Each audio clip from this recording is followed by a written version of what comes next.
All right, everybody. A place at home back again for another Tuesday, talking a little bit uh, about home care agencies, about everything here that all of our listeners, thank you so much for being here this week, are interested to hear about, right? And as always, my name is Mitch Benson. I'm the franchise development manager out here at A Place at Home, joined by the one, the only Jerod Evanich, president and co-founder. How you doing, Jerod? Doing well, Mitch. Glad to be here. Looking forward to our discussion today on this bright and shiny Omaha afternoon. Ooh, it certainly is. Yeah. We're getting some sun out here. It's a little crisp outside. It's going to get crisper, right? But for now, it's looking okay, right? And we need a bright and sunny day today because our topic can be a little dark and stormy, right? What we're talking about is why healthcare startups fail and how to overcome those challenges, right? That's a big deal and something that we at A Place at Home of course help every candidate considering business ownership take a firm look at, right? What are these challenges you might see and how might we help with those, right? So when we're thinking about this, and of course a lot of this information is coming from blogs written on aplaceathomefranchise.com in our blog space on our website. And we wanted to talk a little bit about how healthcare companies essentially run into issues, maybe how they fail, additionally, how we can help with all that, right? So I'm really excited. I think it's going to be a good time right here. And ultimately, before we get into these big topics, Jerod, I want to see if I have the right mindset here, right? Okay. And see if I'm thinking about this correctly. It's number one that when we think of healthcare startups and them failing, right? New business failure sounds really scary, but ultimately it's something that can happen, right? And this is the sort of risks that entrepreneurs might take. Now that it's something that's out in the world, right? We need to see if that like gels with us. Can we take that risk? Not everybody can. Most people can, right? But if that seems invigorating to you, if there's more up to you than up to somebody else involved with the success or failure of your business, is that energizing, right? Or at least something that you can use as fuel to propel your business forward, right? Would you say that's critical to some entrepreneur mindset? Yeah. I mean, being an entrepreneur, of course, it brings risks, and people aren't going to make an investment in a business and in entrepreneurship if they're not willing to understand those risks. But I think the most important thing, and we talk a lot about how companies can succeed, but knowing that there is a chance of failure. And if you don't do a few things, and if you don't, plan appropriately, and some other things we're going to get into, it could be a very real situation. That could be for people who are doing this without a franchise system, even within a franchise system, if perhaps some of their upfront expectations maybe were different than what it would take to be successful, in this business. But overall, you can find little tidbits here and there, things that are going to get you, to that next step, and to be able to be even just that much more capable of succeeding. We're gonna try to provide some of those insights, and hopefully people can take those and give them that much more of a chance to succeed. And I know we're talking about healthcare startups here, but this and a lot of things we talk about, they cross industries. They're very beneficial really for any business that's in the startup phase. Yeah, most definitely. And with that mindset, with that whole thing, especially I think the most cross industry reason why, let's just call them startups or new businesses in general, might fail is fairly straightforward, right? We run out of cash. That's number one. That's the biggest one, right? That we just don't have any more liquid to cover our operating expenses. It's over, right? At that period. And to me, it sounds like when I hear that, right, I'm just like, well, obviously, yeah. But it's not just one thing that happens overnight. Sometimes it is, and that's a catastrophic issue that needs to be taken care of, needs to be addressed. But I would say often we find this as maybe a death of 1,000 cuts, right? It's something that really happens over time, right? But when I hear that, why do startups fail? It's because of cash flow, right? What else comes to your mind when you're hearing some of those financial issues? What problems come up that might lead to that kind of failure? Yeah, I mean, cash flow can kill any number of businesses, and not having the cash to cover your everyday expenses, it can creep up on you. Mm. So I really think of it almost in two ways. One is, coming into the business, am I going to have sufficient cash on hand to cover my expenses until my revenue and, until my income overall can cover those expenses, right? So that's kind of that initial cash flow is, do I have enough investment to make it to the point to where the business can start sustaining those everyday cash needs? And then secondly, depending on what decisions you're making in business, how you're collecting your cash, what different pay sources that you have, that therein lies your accounts receivable, and how long is it actually taking you to get paid, and how much money you putting out before you get that Yeah. money back. And that is kind of the next big issue is, maybe you've had enough cash flow to sustain and start the business, but now as you're growing and you're generating, there may be some outside sources and some things that can lengthen your accounts receivable time and really put you in a cash crunch. Mhm, For mhm. sure. Yeah. No, that to me it's so huge to hear you say that, right? There's potentially a cash issue up front coming into the business, right? And then there could become a cash issue as the business is operating, right? Yep. Uh, which is kind of the three phases of the life before potentially business failure, right? That's phase number three. Is if we had those issues, that's typically where we end. Um, and I know, in our work here, I've spent a lot of time in that upfront investment, right? Uh, if the issue here is that we didn't have enough upfront investment coming into a new business, how might you suggest some alternatives, some things to think of? What advice might you give to a business owner to avoid that challenge? Sure. Yeah. Up front, it's making a realistic game plan or business plan Mm, and projections as to how long will it take to start generating revenue.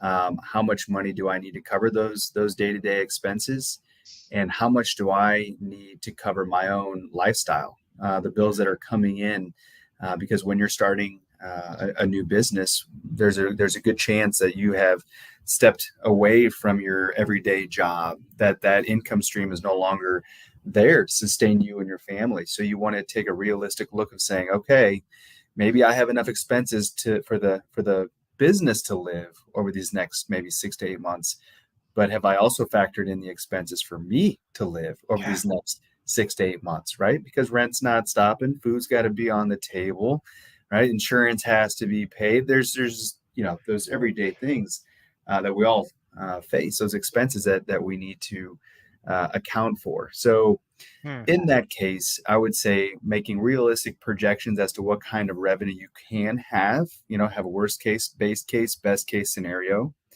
and plan for the worst, right? Hope and pray and do what you can to make sure that the yeah, best comes out, but plan for the worst in right, case the stars align against you, yeah, and you're not making cash that quickly. yeah, So factor it huge. in. If you're going to be getting a loan, factor in some salary that would also help to pay those day-to-day bills. If you have a secondary income coming in through a spouse, great. If you have rental properties that may be providing some income as you come in, fantastic.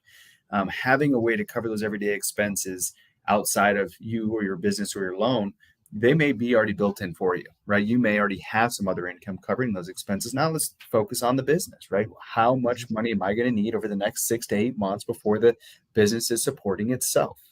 And, Yeah, and Dustin, co-founder and CEO, and we talk about all the time going into an investment is ask for enough up front so you're not dipping back into the well, right? If you feel like $90,000 is just enough to get your business to where it goes, try to get 115, try to get 150, build in the cushion. If you don't use it, great. So long as there's not prepayment penalties on the loan, you have it. And you have some of that extra comfort and cushion and being able to sleep easy at night in case those accounts receivable, right? Maybe you get past that first influx of issues and now all of a sudden your accounts receivable are creeping up on you and you may need a little extra cash to get you by your day to day until you can finally collect on what you've already built. So Mhm. it's good to Yeah. build in some cushion. Yeah. It's so important for me to hear that, right? Because you're suggesting that we need to get really clear on exactly when we think, we're going to start turning profits, and that can start to support your life. And when you understand what that time period is, right? That's step one. It has to happen. You have to know that on this day, generally speaking, that's when I intend to start, bringing some of this into my own life, taking care of my own bills, so that when that point is reached, of course, then our next big level is when we're growing and we're exceeding what we need essentially to survive, and growing a business that's profitable and upping your lifestyle, which I absolutely love. But if we're thinking about that first spot up there, I know I talk to a lot of folks who, when we kind of think about this process, when we talk together, and we get really clear on what that time period is, we might find that we're not quite there yet, right? For any number of reasons. And I want to encourage every listener here and everybody who's thinking about this to say that isn't the end of the story, right? If you really do get clear on when that moment might be, that's not the end. That's a Mhm. great thing to know. Although it can kind of feel like something of a failure, or you're not ready to do that, or it's hard to be that honest with yourself, because it's going to save you from these challenges that lead to business failures, right? It's going to help you understand what else you need. And then you give us a chance to see what that looks like. If we needed funding to help with this business, like most business owners do, consider what that time period is and bake some of that in to the amount that you're asking for, right? Paying interest on that loan amount is still something that you'll have to do, right? That comes with costs. But when you can start, like you've suggested, to get really clear on when that moment is, you have a lot of options on how to get there, right? Sure. Yeah. Yeah. So I mean, that's that's the upfront cash flow piece that most certainly needs to be accounted for, and some cushion built in. And I've touched on a little bit of those ongoing kind of cash flow Yeah. concerns. And right, there's so many different things that you can do when looking at how am I going to be getting money in the door quicker. And a lot of that time, it starts with who's paying, right? In Ah, home care, we have the luxury to where the majority of our clients are paying privately. That's out of pocket. That's maybe a credit card, ACHing, direct deposit essentially into your bank account. Perhaps a check, right, could be yeah. utilized to pay.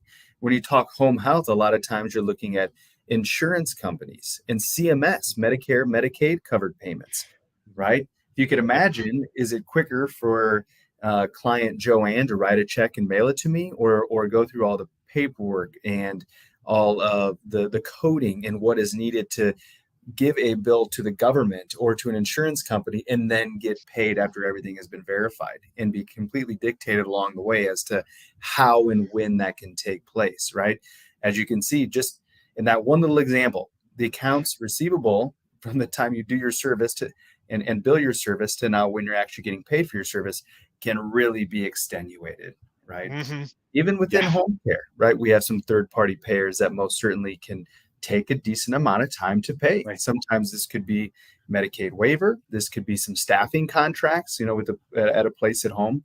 Part of our senior focused care model, Mitch, is you speak about all the time to candidates here, is utilizing some staffing agreements. But when you Yeah. put the earnest into somebody else to pay you, you have to look at what organization that is and what is a realistic expectation of time. And if you're putting out, hundreds and hundreds of hours of labor, and you're not getting paid for those hundreds of hours of labor until 30, 60, 90, 120 days from now, got to have a plan, Yeah. right? You have to make sure you can take on that time limit, or the cash will kill you. Hmm. Absolutely. That's you. The best part is you are developing revenue, right? There's a good it's a good reason to have this problem. You are generating revenue, right? And it can be incredibly frustrating for a business owner in that position to know that you have generated that revenue and done that good work, and now you're just waiting to get paid. Right? I mean, you probably don't have any hair left out from having to pull out all your hair or thinking of something like that. But that's part of it, right? And there's a lot of resources out there that can help folks when you take this, not just from home care to home health and the healthcare world at large. I mean, this is something that we think of a lot, is kind of managing that cash flow. because although it's a very complex thing and you might have hundreds of thousands of dollars worth of value you've already delivered and are waiting to get paid on, it can be just one crack in 1 week where you get hit especially hard and this cash flow gets really thin, that you might see some issues that need to be addressed quickly and with extreme action, right? So Yep. thinking about all this stuff, like you have suggested, I think will give you more and more chances to prepare and be able to manage when that happens, right?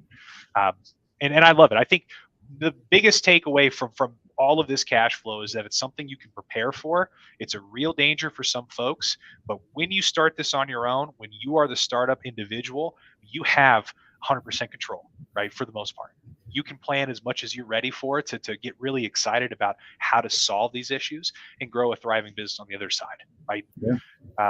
Mitch, yeah. and it goes to show that even within our own franchise system and our owners, that the things that we can help in terms of coaching, if it is some third-party payer sources that will maybe take on some of that accounts receivable and pay much sooner than you would otherwise be paid. Some great partners that we have, in that sector, or even just a matter of your own current policy and procedures. Maybe it's billing weekly instead of monthly, or providing a statement to a large client, maybe bi-weekly even, to be able to make sure that they are understanding of what their charges are and being able to get paid sooner. So there's so many tips and tricks and things we could talk. I could talk cash flow for hours. But there are more things that could kill a business here. So yeah. we can go on. We can go on because my time management, which we're about to talk to, we'll get off base real quick. Right. Well, and to me, that really does flow into kind of the second area of where a lot of healthcare startups might fail.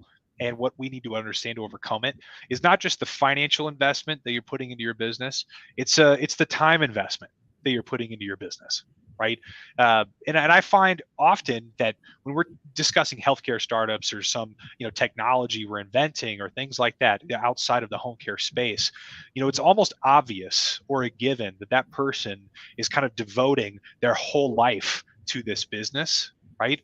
But in franchising, that's a lot of what's available here. But when we think of franchising, there's so much support and so much work that's already done that many average everyday people, right, don't have to devote their entire lives to that business.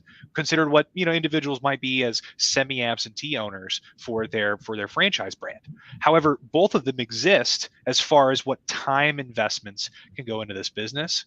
And if you mismanage your time investment into your business, a possible outcome is failure, right? So I kind of want to use this in this conversation as someone who's dedicated their life as an owner operator, right, to this new business, as well as that individual who's expanding a portfolio and investing in a team around them to maintain a semi-absentee role, right? And here's where I see the problem. So I want to get your take on it, right? For that individual who's likely transitioned out of their previous career, they're focused on this full time, they are the owner operator, their time management issue can come up when we are stuck in the trenches every day of the business, right? We are at this time, you'll hear it a lot in media online from franchising, like buying a job, right? That can be a difficult spot for folks to be in if that wasn't their goal in the first place. Yet their time is still being used in the business, and that can essentially devolve into business growth slipping and potentially reverting back into cash flow issues that we described in the previous era, right?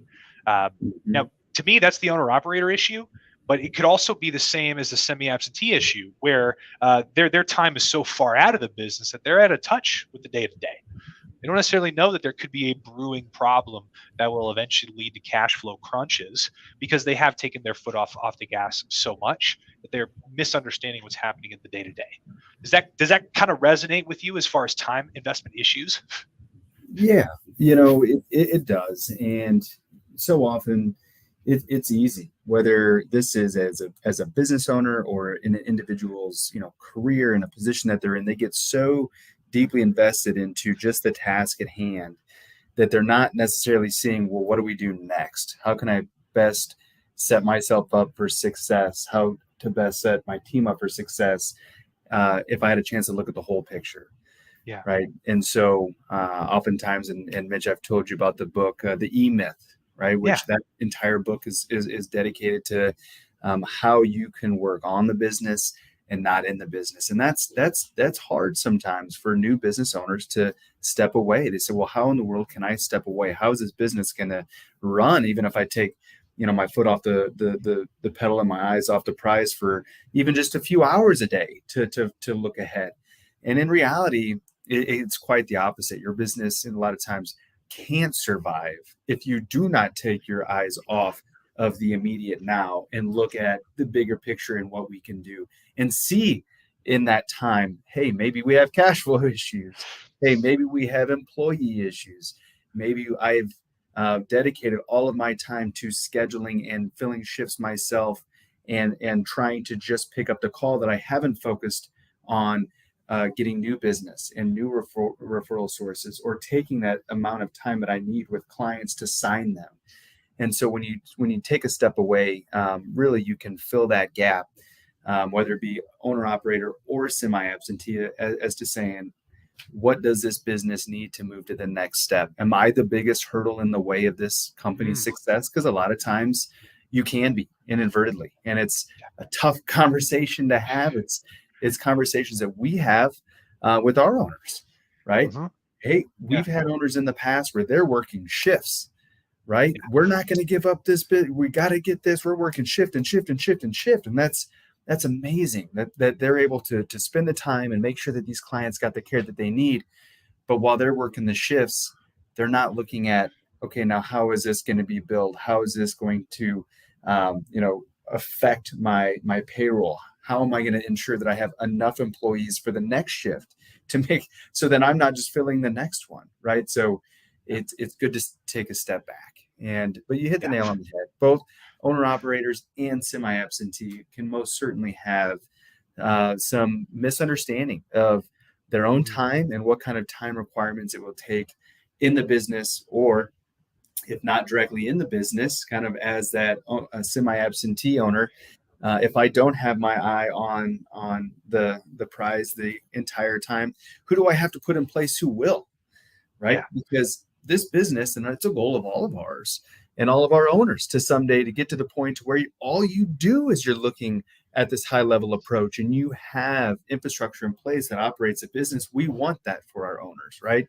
We want them to be in a place where they maybe be able to be semi-absentee. Yeah. But do you have the right infrastructure? Do you have the right people in place in order to do that? And that, again, will come back to what's your investment, what's your ability to be able to afford your time away, because somebody's got to do it. Yeah, certainly. And what I'm hearing from you is just how connected that those initial decisions on where your investment needs to be, how you're managing cash flow as the business is operating, it has such a close relationship to where your time goes into this business, right? And making sure that you can take that step and be strategic and help everyone around you get even better at what they're doing, help make bigger impacts into your community, and build that business that you envisioned on day one, right? They're so important here. And when we're talking about a dark and stormy topic of what failures are and how to avoid them, right? There, to me, we get into successes, right? If we know what to avoid, we can see what it looks like when it goes well, right?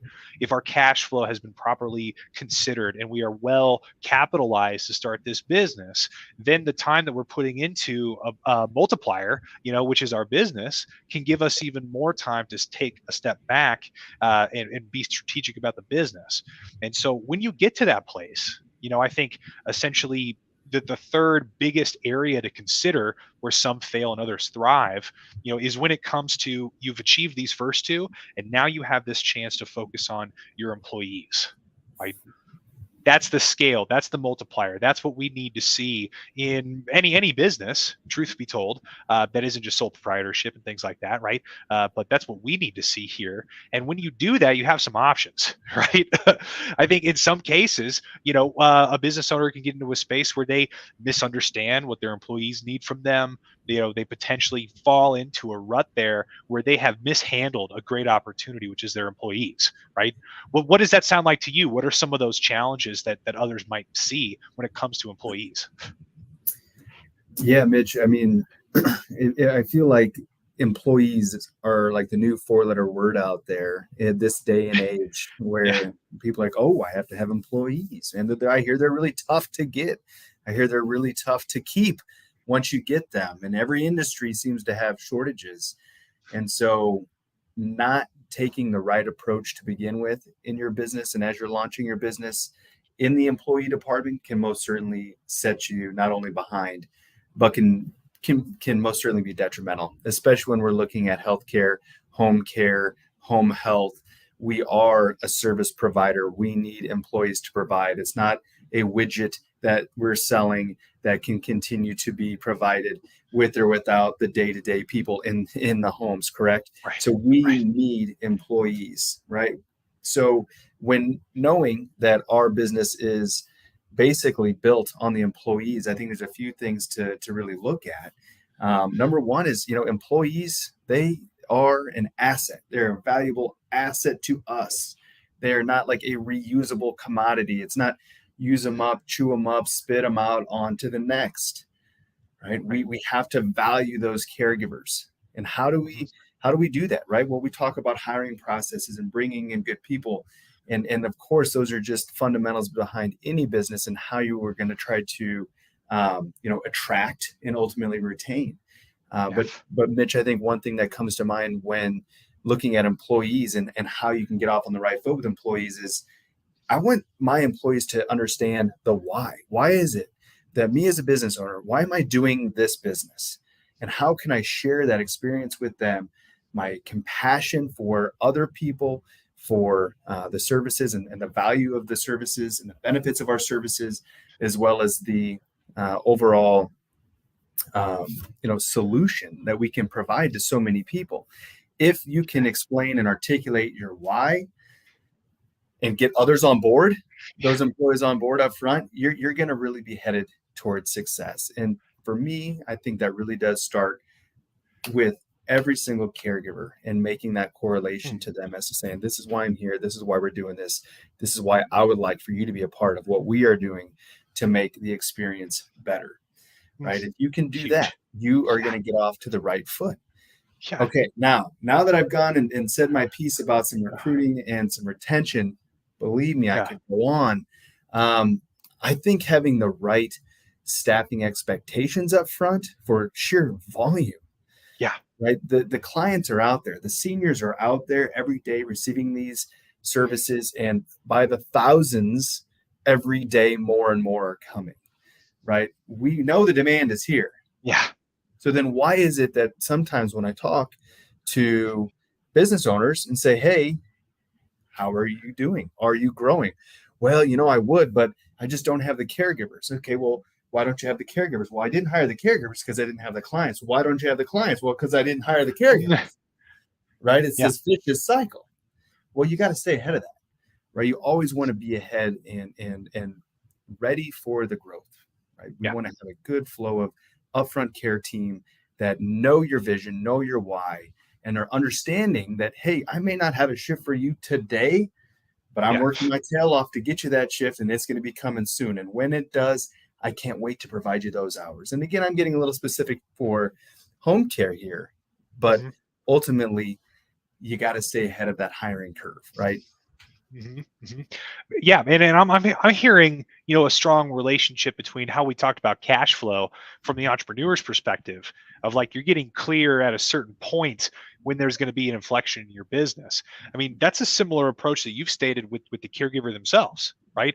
With your employee, if you have a firm of 100 people working towards a common goal, share what that goal is, right? And give folks a timeline that makes sense. I'm definitely a schedule oriented person, and when I can see that our business is growing by benchmarks that we're measuring every week, every quarter, and every year, then I feel like I'm part of something bigger and I can contribute to that. That happens at a giant firm who's developing new technology for any sort of healthcare research.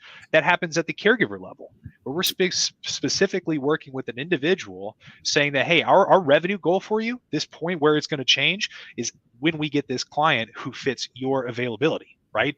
To me, I think there's a lot of communication that could be done there, right? And what ultimately is going to help with that is creativity from the entrepreneur, right? I love, having some conversations here too with our franchisees, these great owners that move a place at home forward, right? Where Rick Perkins mentions here too. He's talking Mhm. about that gap, about that time, right? If I could take it from the big healthcare firm, maybe a project has just wrapped up and new research is being done to decide the next direction. What happened for that big firm while resources were being shifted? When we can think of that on a singular employee level at the home care space, how are we going to help that individual hone their craft, get better at what they do, while we're also finding the next great person for them to serve? Rick has got great ideas here, right? Training opportunities, getting folks excited about what they can do, care programs here at a place at home, focusing on more specific levels of personal care. Any number of those kinds of activities that you put in front of your people, I think further helps an issue that other folks not thinking about this, not having the time where they can be strategic and getting crushed in their cash flow crunches, right? They won't have that chance to do. Doing it here is going to help your business. Yeah, Thanks, Rick. That's a solid comment. that is great Yeah. way to fill that gap. Most Yeah, certainly. absolutely. But Mitch, as we're talking, we're seeing the correlation between time and money, and ultimately, in order to be working on the business and not in the business, employees, right? And so there's only so much time, there's only so much money, there's only so many things any individual can do.